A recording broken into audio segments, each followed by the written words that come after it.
Assalamualaikum warahmatullahi wabarakatuh. Perkenalkan, kami dari kelompok 10. Di sini kami akan menjelaskan tentang pertempuran Yogyakarta.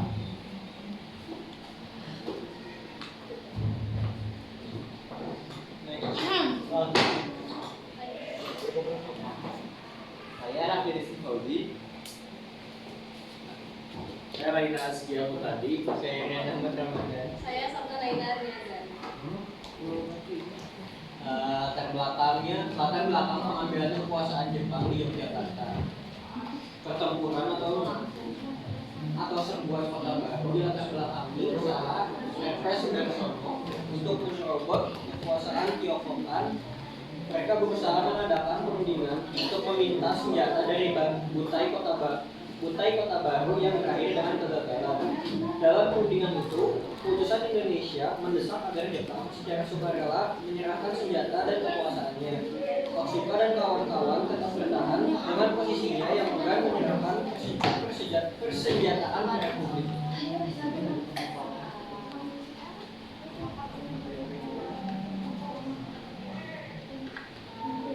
Dapat dilihat di sini ada bangunan. Bangunan ini terletak di timur stasiun Pridosono, tepatnya di kompleks asrama militer Korem 72 Pamungkas Yogyakarta di Kota Baru, yang menyimpan sejarah perjuangan dan pertumpahan darah. Bangunan tersebut dulu menjadi markas tentara Jepang yang di dalamnya terdapat gudang senjata pada masa 1942 sampai 1945. Markas tentara Jepang itulah yang menjadi sasaran utama serbuan Kota Baru untuk mengambil alih kekuasaan dan mengikuti senjata Jepang. Jalannya pertempuran.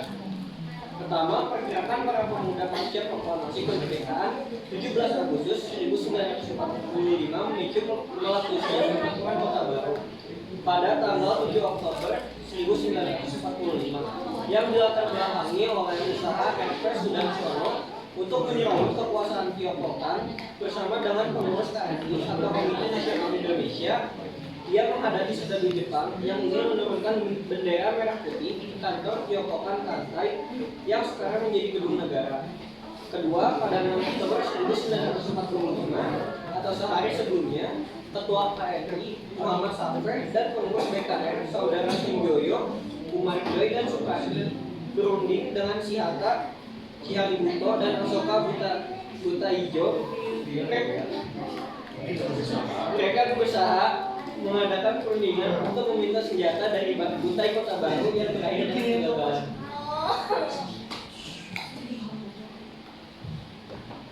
Ketiga, dalam perundingan itu, utusan Indonesia mendesak agar Jepang secara sukarela menyerahkan senjata dan kekuasaannya. Yang keempat, perundingan gagal karena pihak Jepang menolak menyerahkan senjata karena menunggu perintah dari pimpinannya yaitu Jenderal Nakamura.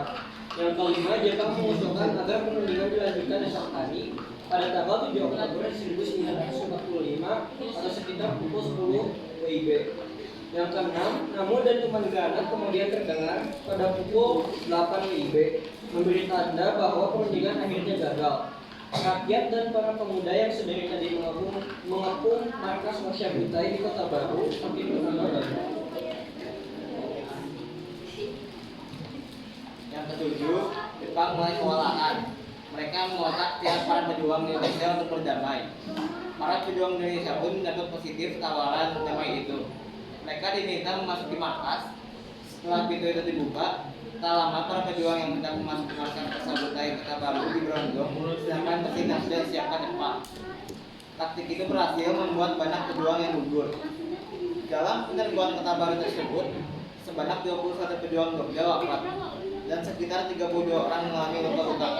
Di antara lainnya adalah 1 Sare, 2 Saji Piono, Sabirin, Soe Naryo, Soe Roto, Soe Padi, Soe Hodo, Soe Harto, Soe Hartono, Rimo, Muhammad Marteni.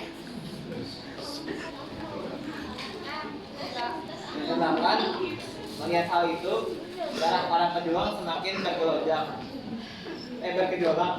Ribuan massa menyerbu markas. Pertempuran pun terjadi yang berakhir pihak Jepang benar-benar terdesak. Sebanyak 27 tentara Jepang tewas dalam pertempuran ini. Mereka kemudian mengibarkan bendera merah putih. Yang kesembilan, gudang senjata juga berhasil direbut oleh para pemuda, sehingga rakyat banyak yang mendapat senjata. Terus akhirnya pada 7 Oktober 1945, sekitar pukul 10, markas Jepang di Kota Baru secara resmi menyerah. Kemudian berkibarlah bendera merah putih di markas Kota Baru. Ratusan tentara Jepang ditawan dan senjata mereka dirampas. Setelah markas Kota Baru jatuh ke tangan kedua, usaha perebutan kekuasaan meluas. RP Sudarsono kemudian memimpin pelucutan senjata Kaigun di Mangguwo. Semua senjata 15 rem serta beratus-ratus peti granat tangan dapat dirampas dari tentara Jepang. Dengan berakhirnya pertempuran Kota Baru dan dikuasainya Mangguwo, Yogyakarta berada di bawah kekuasaan Republik Indonesia secara penuh. Selanjutnya peninggalan. 1. Untuk mengenang jasa-jasa para pahlawan yang gugur dalam pertempuran Kota Baru, jalan-jalan di seputar kawasan Kota Baru diberi nama para pahlawan yang gugur. 2. Selain itu juga dibangun sebuah monumen peringatan pertempuran Kota Baru 7 Oktober 1945 yang terletak di Jalan Wardani. Monumen ini didirikan di kompleks asrama Korem 040 Pamungkas yang berlokasi di Jalan Wardani di Kota Baru, Yogyakarta.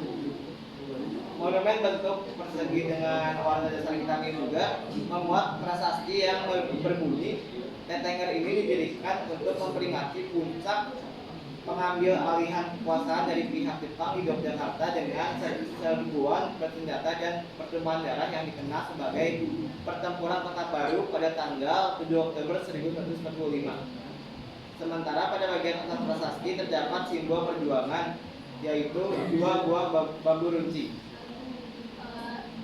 Untuk selanjutnya kita masuk ke pertempuran kedua, yaitu serangan umum 1 Maret 1949. Jadi serangan umum 1 Maret 1949 merupakan sebuah peristiwa lanjutan dari agresi militer Belanda kedua yang bertujuan untuk merebut wilayah Republik Indonesia, yang utamanya adalah menyasar Yogyakarta sebagai target utamanya. Sebab pada saat itu ibu kota Indonesia berada di Yogyakarta. Penyebab utama terjadinya serangan umum dilatar belakangi oleh propaganda Belanda ke dunia internasional dengan ketiadaan negara Indonesia dan pasukan tentaranya.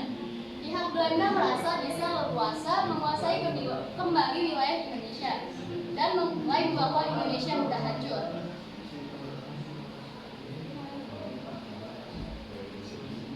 Nah, kita masuk ke penyebab dan persiapannya. Jadi serangan umum 1 Maret 1949 dipicu oleh adanya kebijakan pemerintah Belanda yang merencanakan agresi militer kedua terhadap Indonesia pada Desember 1948. Tujuan dari agresi militer kedua ini adalah merebut kembali kendali atas wilayah-wilayah yang dikuasai oleh Republik Indonesia. Gerakan 1 Maret direncanakan dan dipimpin oleh Angkatan Muda Kereta Api atau AMKA, sebuah organisasi pemuda yang bergerak dalam bidang transportasi kereta api. Mereka mempersiapkan strategi dan taktik untuk melakukan serangan umum di berbagai wilayah di daerah Jawa dan Sumatera. Nah, setelah kita tahu penyebab dan persiapannya, kita masuk ke jalannya pertempuran. Jadi diawali pada tanggal 1 Maret 1949, AMKA dan kelompok-kelompok pejuang lainnya melancarkan serangan secara serentak di sejumlah titik penting, terutama di daerah-daerah yang dikuasai oleh Belanda. Serangan ini melibatkan pemotongan jalur komunikasi, sabotase, dan penghancuran sarana transportasi terutama kereta api. Setelah itu, serangan umum 1 Maret membuat Belanda terkejut dan mereka kesulitan untuk menghadapinya. Beberapa daerah di daerah Jawa dan Sumatera berhasil dikuasai oleh pasukan pejuang Indonesia, sedangkan pasukan Belanda mengalami kerugian yang cukup besar. Belanda melakukan upaya untuk menghadapi serangan-serangan tersebut dengan mengirim pasukan tambahan dan melakukan pemulihan keamanan di wilayah yang terpengaruh. Nah, akhir dari peperangan ini, berkat serangan umum pada tanggal 1 Maret 1949, dukungan internasional mulai datang bagi Indonesia, termasuk pemerintah Amerika Serikat Serikat yang awalnya mendukung Belanda. Pemerintah Amerika Serikat mulai mengubah sikapnya dan meminta pihak Belanda agar mau berunding dengan Indonesia. Serangan umum 1 Maret memberikan keuntungan strategis bagi Indonesia dalam berbagai perundingan yang berlangsung setelahnya. Seperti contohnya pada tanggal 27 Desember 1949, Belanda akhirnya mengakui kedaulatan Indonesia melalui penyerahan kedaulatan. Serangan umum 1 Maret ini menjadi salah satu tonggak penting dalam sejarah Indonesia yang mengarah pada kemerdekaan. Nah, dampak peperangan Yogyakarta tersebut, yang pertama tuh serangan umum 1 Maret itu memiliki dampak yang sangat signifikan dalam perjuangan Indonesia. Terutama perjuangan Indonesia dalam mempertahankan kemerdekaannya. Serangan ini menunjukkan kemampuan perlawanan rakyat Indonesia dalam menghadapi agresi militer Belanda. Serangan tersebut juga mengangkat semangat perjuangan rakyat Indonesia dan mendapatkan dukungan yang lebih luas dari masyarakat internasional. Nah, serangan umum 1 Maret 1949 ini mempunyai dampak besar terhadap posisi Indonesia di mata dunia. Di antaranya yang pertama, membuktikan bahwa eksistensi TNI masih sangat kuat dan mampu menyerang. Yang kedua, mempertahankan kedaulatan Republik Indonesia. Yang ketiga, Indonesia mendapatkan tawaran perundingan dari Dewan Keamanan PBB. Yang keempat, memulihkan kepercayaan rakyat terhadap performa TNI. Yang kelima, bisa mengubah sikap pemerintahan Amerika Serikat terhadap Belanda supaya mau berunding dengan RI. Yang terakhir, mematahkan propaganda bohong yang dilakukan Belanda kepada Indonesia di dunia internasional. Nah, kita masuk ke Yogyakarta kembali. Jadi di sini itu merupakan titik balik. Peristiwa Yogyakarta kembali itu merupakan sebuah peristiwa yang sejarah ditariknya tentara yang pendudukan Belanda dari ibu kota Yogyakarta pada tanggal 29 Juni 1949. Hal ini dilatar belakangi setelah Indonesia proklamasi kemerdekaan Indonesia pada tanggal 17 Agustus 1945. Belanda tidak mengakui kemerdekaan Indonesia dan berusaha memulihkan kekuasaannya di negara Indonesia. Belanda melancarkan agresi militer pertama pada tahun 1947 dan agresi militer kedua pada tahun 1948 untuk merebut wilayah-wilayahnya kembali atas wilayah-wilayah yang sudah dikuasai oleh Republik Indonesia.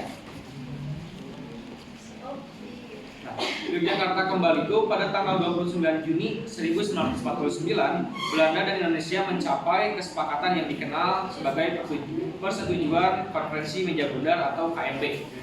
Salah satu poin penting dalam persetujuan tersebut adalah pengembalian Yogyakarta kepada Indonesia pada tanggal 1 Juli 1949. Yogyakarta secara resmi dikembalikan kepada pemerintahan Indonesia dan Soekarno-Hatta juga kembali kepada ibu kota.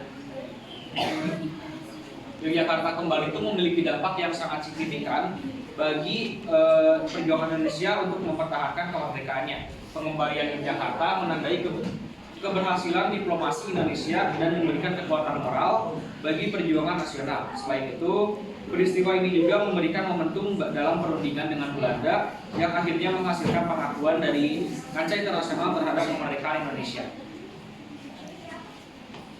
Baik, itu semua paparan materi tentang perang Yogyakarta dari kelompok 10. Mohon maaf apabila ada kesalahan atau kekurangan. Assalamualaikum warahmatullahi wabarakatuh. Waalaikumsalam warahmatullahi wabarakatuh.